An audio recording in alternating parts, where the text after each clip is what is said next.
Magandang araw, ito po ang CFARL. Ako po si Cecil T. Manila. Ako naman si Frank Lloyd Bailoses.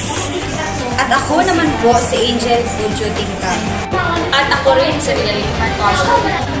At ako rin si Leslie Amparado. Ito po ang CFRL Nagbabalita. Magandang umaga Pilipinas, narito na ang babagang balita sa oras na ito. Group 2, may panukalang proyekto sa Demetrio L. Aldona National High School. Nagbabalita, Rinalyn Marcos. Andito ako ngayon sa Demetrio L. Aldona National High School, Senior High School, upang mag-interview sa mga tagapanukala ng panukalang proyektong ito. Andito si Linali, isa sa mga tagapanukala ating tatanungin. Kailan niyo ba simulan ang proyektong ito? Ang proyektong ito ay sasagawa sa ika-8 ng Enero hanggang sa ika-15 ng Marso. Ipapatayo ito dito sa loob ng campus dito sa bandang Lote. Salamat, Linalyn. Ang kanilang proyekto ay papatayo dito sa loob ng campus sa may bakanting pwesto doon banda sa gate. Magtagal ang pagpapatayo nito ng mga 2 buwan. Balik sa iyo, Cecil Manila. Maraming salamat, Rinalyn. Ang Group 2 ay nagkaroon ng pagpupulong sa loob ng campus ng Gilas tungkol sa kanilang panukalang proyekto.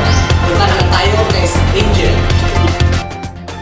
Ang mga Group 2 ay nagkakaroon ng pagpupulong sa kanilang panukalang proyekto dito sa loob ng campus. Ating tatanungin ang isa sa dumalo ng pagpupulong at alamin kung ano ang napagpulungan.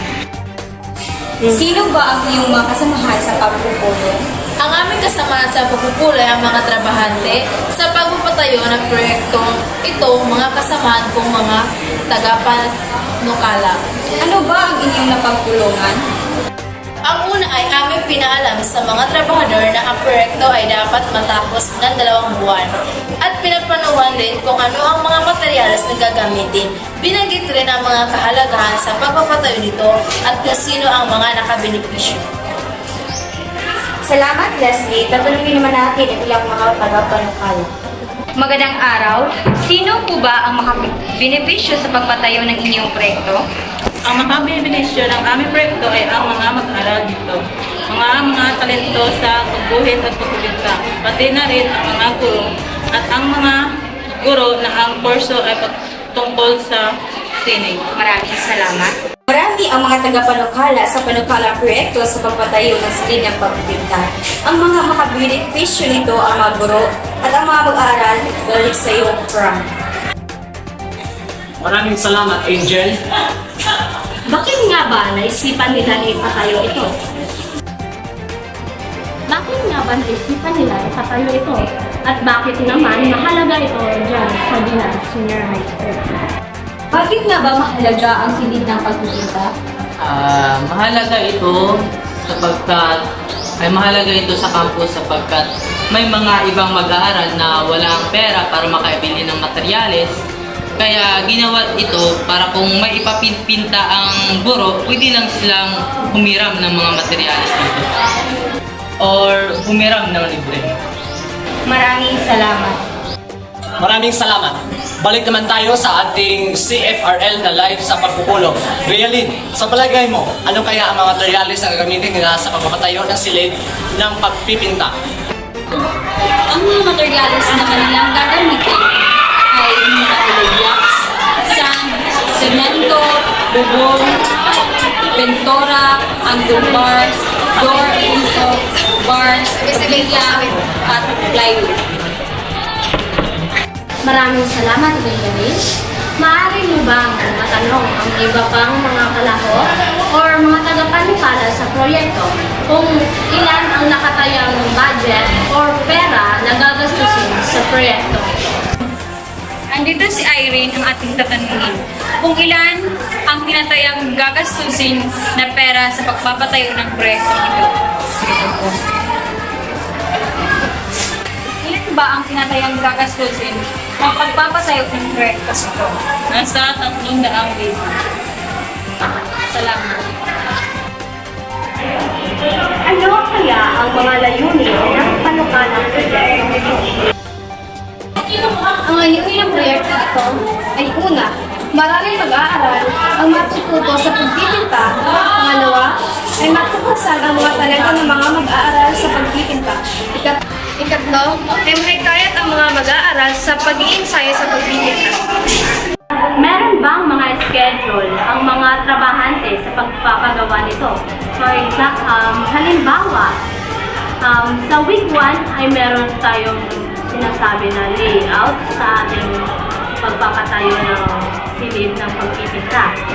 Meron ba kayang mga schedule kung anong gagawin sa bawat linggo hanggang sa matapos ang pagpapagawa at pagsasagawa nito? Ang schedule sa pagpagawa nito ay ang mga sumusunod.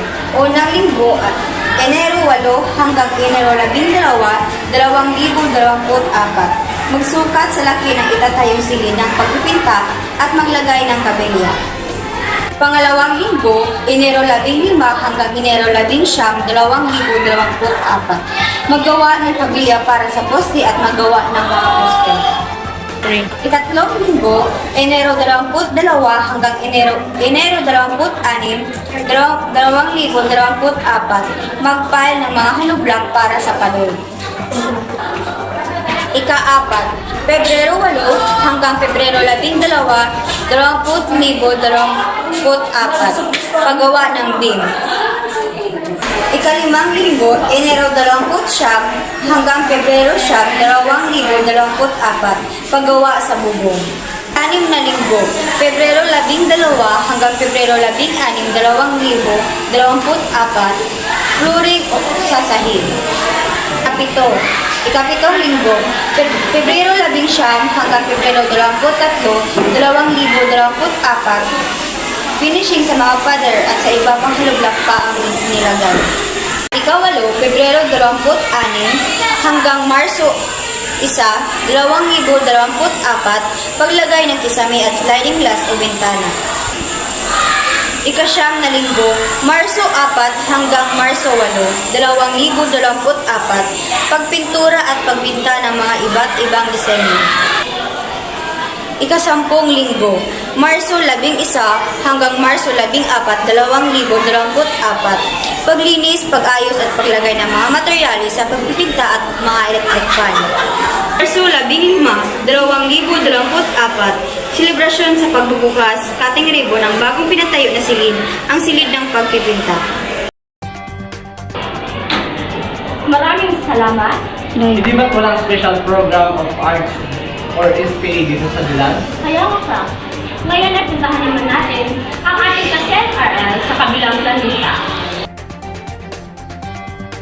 Ayon sa leader ng Group 2 na taga-panukala na siyang may plano ng lahat, may papatayo pa rin sapagkat kakausapin daw nila ang punong guro.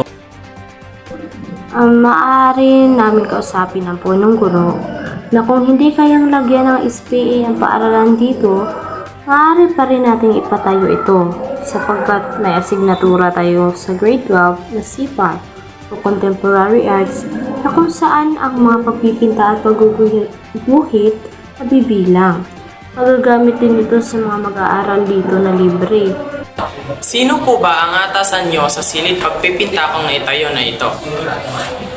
Kasi, ang pinapokus natin dito sa paaralan, pang-akademiko lamang. Ang maaaring tatahasan namin kapag ang silid ng pagpipinta ay maipatayo na.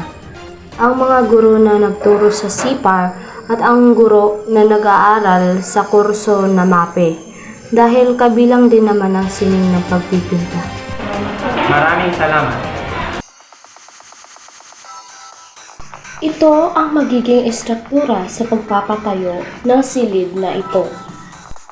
Ngunit, hindi pa ito ang makikita natin dahil pipintahan natin ng kagaya nito. Sapagkat ang silid na ito ay nabibilang sa pagpipinta. Ito naman ang makikita natin sa loob ng silid na ito. Ngunit, pipintahan pa natin ang mga pader nito. Ito naman ang ipinta sa pader sa loob ng silid. Makikita natin na may ceiling fan na nakalagay. Ganyan din ang ating gagawin sa mga ceiling fan. Sa pintuan ay ganito rin ang ating ipipinta. At yun lamang po. Maraming salamat. Maraming salamat. At yun po ang panukalang proyekto ng Group 2. At ito po ang CFRL Nagbabalita. Ako po si Cecil P. Manila. At ako naman si Mark J. Bailoses. Magandang